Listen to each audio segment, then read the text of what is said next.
Koliko je puta vaše dijete zatrebalo novac baš sada i odmah? Koliko ste se puta iznenada sjetili da bi dijete na povratku iz škole ili treninga nešto trebalo donijeti iz trgovine? Cool kartica Zagrebačke banke sve to lako rješava. S njom je džeparac uvijek tu, pri ruci kad zatreba, a opet na sigurnom.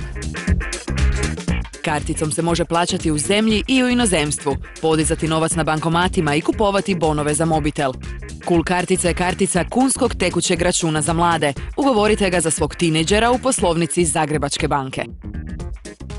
Pristupnicu možete skinuti i na web stranici Zagrebačke banke. Ako imate lepezu, Cool račun je besplatan.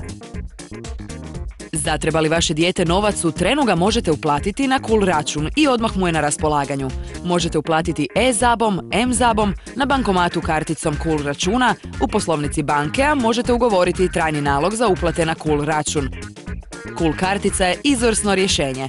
Uz osjećaj sigurnosti i potpunu kontrolu jer vi uplaćujete novac i određujete limit potrošnje po Cool kartici, bit ćete zadovoljni i vi i vaš tinejdžer. Stanje na Cool računu jednostavno možete provjeriti e-zabom, m-zabom ili SMS-om.